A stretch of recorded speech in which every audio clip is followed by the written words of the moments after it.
Okay. Can you hear this at all?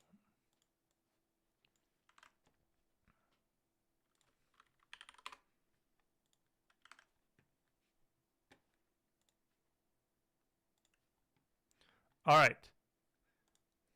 Can you hear this?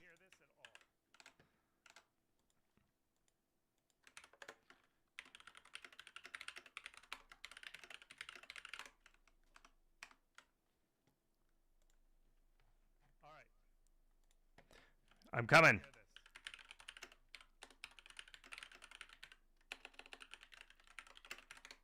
All right. Sorry, folks. Had to move everything. Just following in. You can hear me. You can't see me. I know you can't see me. My camera and my audio went bonkers. Can you hear it okay? Just give me a thumbs up that you can hear it okay. Like, say, I can hear you, Chris. Right? You can hear typing. You can hear me. That's great. I am so sorry. Okay, sounds good on YouTube. I have to give YouTube credit. I got to give them credit where it's due. It actually worked. All right. I am sorry for the thing. Yes, I should hire somebody. If you are a professional stream operator, I don't even know what to call these people. Just send me an email. I want to hire somebody for this stuff. I can't take this anymore. So tell me, but you have to, you can't be interested. You have to have done this professionally. If you have never done this, don't send me an email. I will pay you. But if you've never done this, don't send me an email. If you just like YouTube, that doesn't count, okay? All right, so here's how to get the sale. I know you signed up for the webinar. This is the same thing. It's the same webinar. I just had to do it. All right, the sale's live. Go to howtomarketagame.com/live. Here's the deal. Let me just walk through real quick. Let me just I got to send an email real quick. I just got to send an email real quick to everybody who subscribed.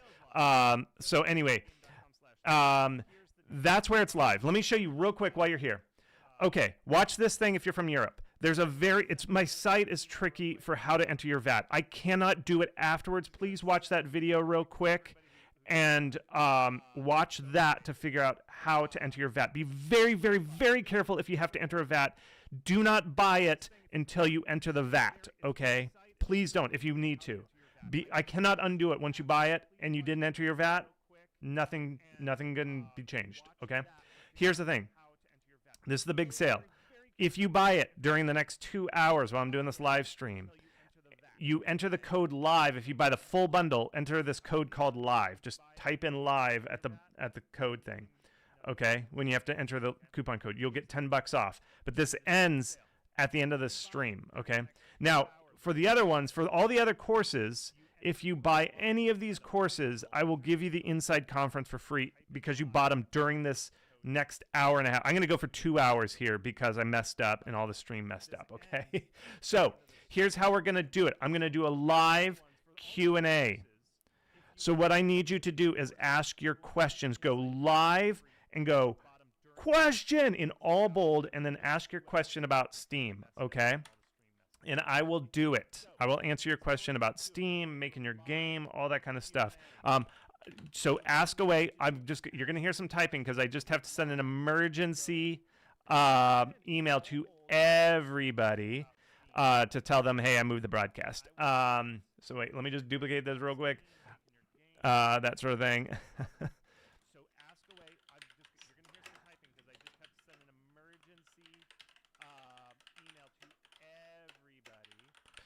To tell them, hey, I moved the broadcast. So wait, let me just duplicate this real quick. Sorry, I'm just typing this in. So ask your question, and we're going to go to the live stream, okay? We're going to go, I'll go to those questions during the live stream and stuff, okay? So let me just answer it. So yeah, go to howtomarketagame.com/live to get those coupon codes, and that's where you get them. So if you get, so what happens here? Here, let me tell you how this works, okay? So when you buy the Masterclass during this next live stream, I will go in and give you a free, I'll give you a free Inside Conference for the one from 2025, but you have to buy it during this 2 hours. And so it doesn't happen automatically. It has to go, I have to go in afterwards and I have to go add the coupon to everybody who bought. Okay, so it's not going to show up right away. It's going to take a little bit. Okay, I'm sorry. I just have to add it in automatically. So you got to do that stuff, okay? Now, this is the deepest. These are the discounts that I do for the year. This is the last one for the year. The next one won't be until January of next year, I think. No, February. It'll be in February next year because I'm going to do it for the next Fest, okay? So this is your last chance. If you're looking for a special Christmas gift for somebody, this is the way to do it, okay? Oh, and by the way, this is recorded, so if you have to go and like put the kid to bed or something, I understand. This is going to live forever. This is on YouTube and stuff, so it'll be there. Don't worry. We'll go from there. Okay. All right. So let's ask some real questions. All right. So I see some real questions. I'm going to go back in through them and answer these questions. So does pricing influence the conversion rate from wishlist to sales? How about early access? Here's the thing. It's not exactly, this is from Raza, I think Rav's. It's not, don't think of it as conversion from wish lists. Think of it as your price matters. Because here's the deal.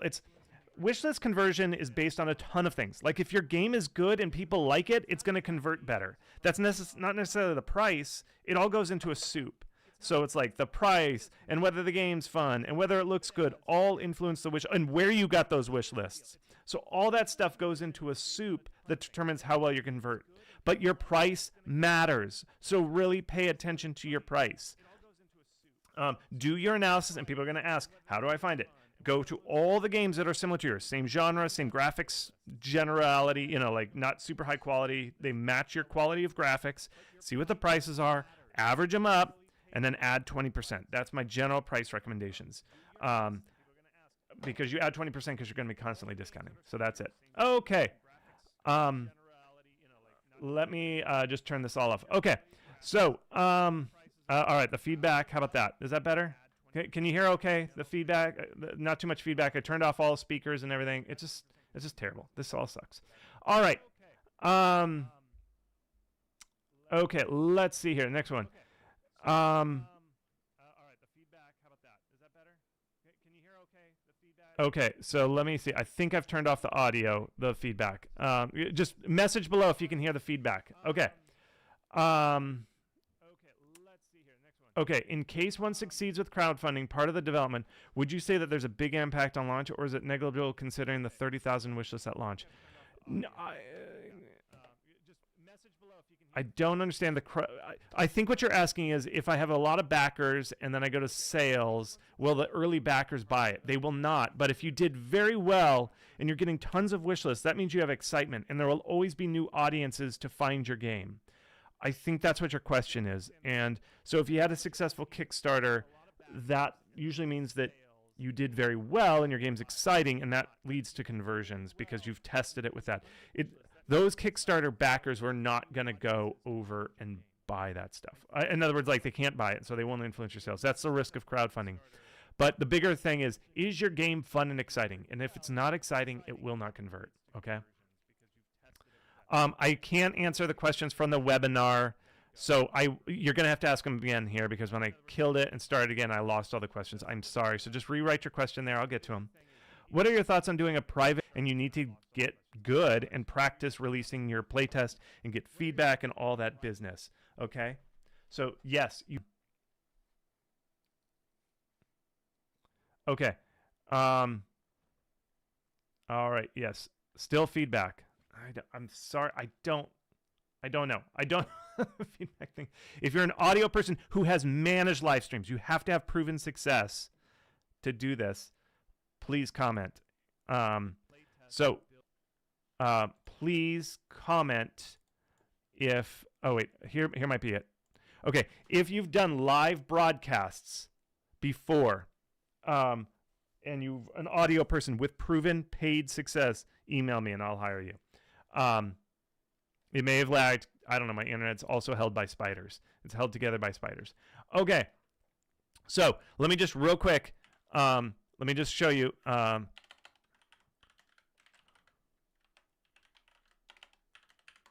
right, so we're running the sale for the Masterclass. Here's the deal with the Masterclass. I update it all the time, And let me just give you a quick preview. I'll get back to questions real quick. I'm just going to show you what's going on with the masterclass and how all this works.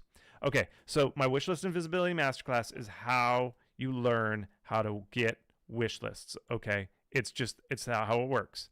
Okay, and this is what it looks like, and it's normally $400 for the sale. I'm discounting it.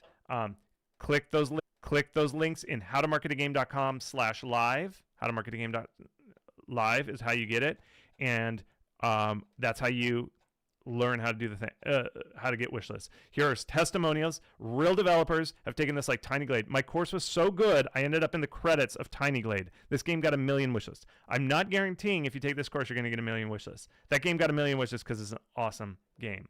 But Micro Civilization did well. Memento, it's getting there at 75,000 wish lists in 6 weeks, and they credit the course. These are my testimonials. Also, if you search Reddit for Chris Zukowski course, you'll see a couple people that are like, yeah, this course is awesome, and they recommend it wholeheartedly. So don't take my word. Search Reddit. Just search Chris Zukowski course, and you'll see some comments. And search the comments, because people comment on it.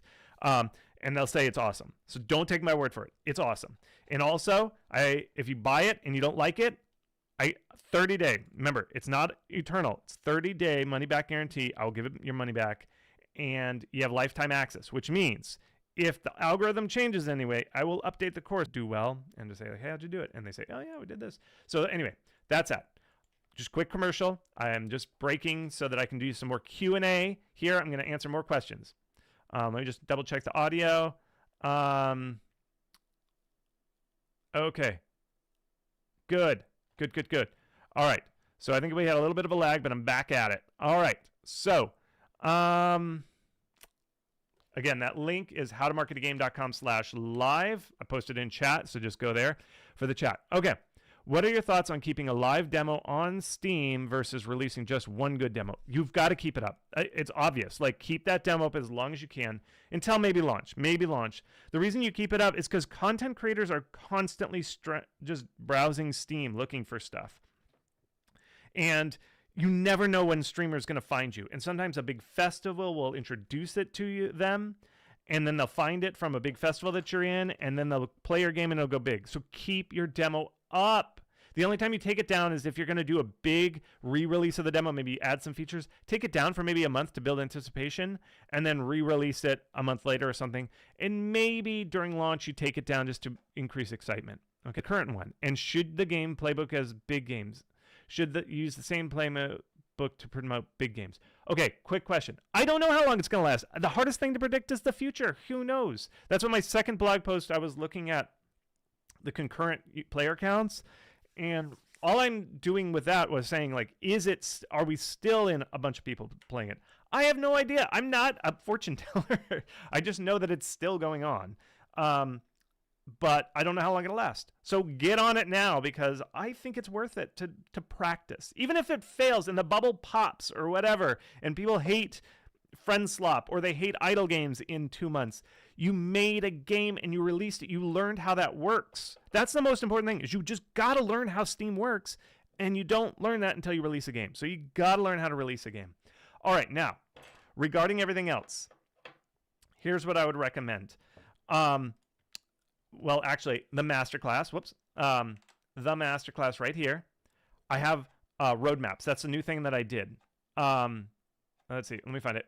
This new thing that I added are roadmaps. Let's see, there's testimonials. I put it here. You can kind of see them here. There's this whole section, go-to-market strategies. I give you step-by-step what's special about it. And look, rapid release, go-to-market strategy. I give you a specific plan, and I give you like a roadmap, like a literal picture that shows the roadmap of how you do it for how to do these rapid release games, like a fast follow, great conjunction games. Okay. Now, with those, so I give you the step-by-step on how to do it here in the Masterclass. But here's the other thing.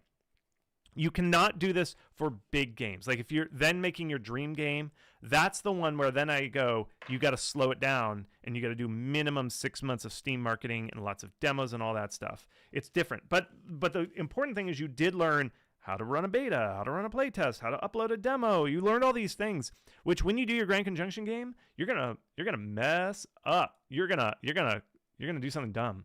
But that's fine because you just did a small game that doesn't earn much and it didn't risk much. So lower risk, but you learned a lot, and that's the most important thing. Okay? Okay, the next question is, I'm focused on visual novel development at the moment. Do you believe the presence of more interactive gameplay in narrative games affects the pull of the audience they might get? I don't know. I don't know the visual novel environment very well. I just don't know that genre as well. That's up to you. And I find that the visual novel genre is very clicky or very tight. And if you don't understand it perfectly, you're just going to fail. So really invest yourself in that community, deep dive, learn all the players, try all that stuff, play all the visual novel and interactive games. I have no idea. That's a game design question, not a marketing question. I mean, they're kind of close, but I don't know. You got to do the research. You do it, not me. Question, if you plan on having your release during the summer, is there any of the months better than others, or does the months have good or bad dates for releasing the game? It doesn't matter. Devs spend way too long managing the perfect day to release their game. It just doesn't matter. I really don't think it matters. I don't at all. The only time is maybe the last month of November because every other game is releasing. It's the number of games. And the important thing is look on SteamDB, look at the calendar. You can see upcoming releases. You want to look for how many games above 7,000 wish lists or 700 followers, which equals 7,000 wish lists, are launching right around your game, because that's what determines how competitive it is. It's not whether this one big game is releasing. It's all the other ones. But for the most part, folks, the biggest question is what's your genre? It's not when do you release. So stop focusing so much on the release date. It's too much. You're spending too long on that. In case one succeeds with crowdfunding, you already asked that one. I already answered that. Or is it negligible concern? Okay. Is Half-Life 3 coming out tomorrow? I don't know. Question, I've taken the plunge and I'm going to produce a commercial game. At what age do I get my Steam page up? Just starting a horror game. I've written about this a lot. It's kind of complicated. Look at my blog post. Search Steam page on my blog, howtomarketagame.com/blog. And just search it, how to market a game, and just search my thing for a release date. I've written 2 big blog posts about it. It's complicated. It's sooner than you think, but don't put up crap. Okay? Here's this Black Friday page. Can you still hear me okay? I hope so. What I want you to do is go to howtomarketagame.com/live. See this? And I have the secret code if you buy it during this webinar, $10 off if you use this code live on this thing. On these, if you buy any of these, I'll give you the Inside Conference 2025. Yes, I'm aware if you buy this one, it is the conference itself. No, you don't get it for free. I just had to copy and paste that in there real quick. So I just linked to it. I mean, if you buy this, you won't get it for free. But if you buy anything else, I will give you a free copy of the Inside Conference 2025. And what I have to do, just be patient. When you buy it, I have to go in and I have to manually add that to your thing. I can period, and I'll add it on there, okay? All right, next question. I'm going back into the questions. Okay. All right. Is today a 50-50 split a good deal with a publisher? It's my first commercial game. I don't know. There's a lot that goes into that. I don't know the aspect. I'm not a lawyer. I don't know everything about it. I don't know. I'm not going to answer that because there's a lot of stuff going on in that question. Question, how do you view iterating your game direction based on wishlist feedback or coming soon page as the game is quite far from finished? I don't like that. I find the developers, especially if the successful developers that make games very quickly and are more successful are the ones that say, this is going to be my game, this is going to be the scope, and this is the genre, this is it, this is what it's going to look like, and they just go. They just heads down, do it, they deliver it, and then they see how it does. The devs that never ever finish their game and they work on it for a decade are the ones that are constantly iterating based on feedback. Oh no, graphics. Oh no, I'm going to move to a new engine because I read this one article that said this one engine has a bad problem. No. The best devs that I think are the coolest ones, and my opinion is just one opinion, are the ones who just say, yeah, I'm going to make a game. It's going to be this. It's going to be this many tiers, this many experience, and it's going to have this graphics. I mean, sure, they might play test a little bit and they might tweak it based on, somebody like, oh, I didn't understand this, so they tweak that. But for the most part, the most successful, fastest developed devs don't iterate. They just like, boom, focus, ship. Boom, focus, ship. So I say the first 5 games you make, just do that. Put your flag down, say, I'm going to make this game, and then you see the reception after you launch, okay? All right. Also, by the way, there might be for some reason, my internet's a little flaky. What I'm going to do is this is recording, so you're going to see the full uninterrupted thing by the end. Okay. Next question. Is it good strategy to copy a successful title, but of course change it up so it's better? Not really. I think that most devs who copy are following the wrong lessons. Like they'll copy a AAA game, which is totally different, or they don't understand why. And a lot of times what they do is they see the outside. They're like, oh man, this dev did this tweet, and then they got 1,000 wish lists. And really what happened, deal with another developer, and that developer sent their traffic to that thing. You cannot see from the outside. It's just like, what do they say about a marriage? You can't tell about what's going on in marriage from the outside. You have to be inside. The inside of a marriage is very different. The inside of any marketing campaign is very different from the external, what you see. So don't copy it. What you should do is learn from case studies. Look at case studies like I present, because I dive deep into the what actually caused it. Okay, what caused the problems and stuff, or what actually worked. And so read those case studies and kind of see, and then pick things that work from there. But don't try and copy somebody if you're just looking from the outside, because there's a lot going on that you just don't see. And a lot of times people think social media works because they see a big funny person on social media and they're like, oh, it's social media. It's not. It's usually like a festival or a streamer, and it's very hard to find out if a content creator streamed a game at a certain time. But you don't know that from the outside just by looking at their social media. So it contains multitudes behind the scenes. All right, the next question is, what TikTok factors can unintentionally suppress reach? And with my posts being purely gameplay, what practices or technical issues? I don't know TikTok very well, so I don't know. I don't know TikTok. I'm sorry, I just can't answer it. I just don't know TikTok. Usually TikTok, you upload it and you upload gameplay and it works. And if people aren't into the gameplay, it doesn't work. I don't know. So just try something. I don't know. I don't know TikTok. I'm sorry. Question, you always say to go for festivals, but what happens when you almost have no alignment with the festivals? Ship your game and make one that does? I don't know. Usually festivals follow the popular genres. And so that's why it's like very important. It's not just sales. A lot of the times the popular genres are the ones that have a lot of festivals. So it's like, I know it sounds weird, but you got to stay current with what's shipping and what's going on right now. And so my recommendation is, if you're just not getting into any festivals or anything, ship it or reach out. You're going to be content creator heavy. If content creators aren't playing a game, make sure it's in a genre that is very... All right, thank you. Released our game in May 2025. We got about 20,000 installs. How to understand the game is worth pushing for more DLC and updates. If there's any course help to go market games after launch. Okay, here's the deal with after launch. Okay, I don't know what your total sales are, but here's the deal. If your game hit, like if people like your game, it hits very fast. I'd say you would know in about 6 months whether your game has it. And this is what I mean. If in 6 months, let me count. May, June, July, August, September, October. Yep, you've been about 6 months out since May. Are you at 1,000 wish lists? Are you at like maybe 800 wish lists? That's the range. Like, if your game is going to succeed, it's going to happen in the first 6 months. And by succeed, I mean about 1,000 wish lists. If you are nowhere near 800 wish lists, I am sorry. It's probably most likely 99% case not going to happen for this game. I am sorry.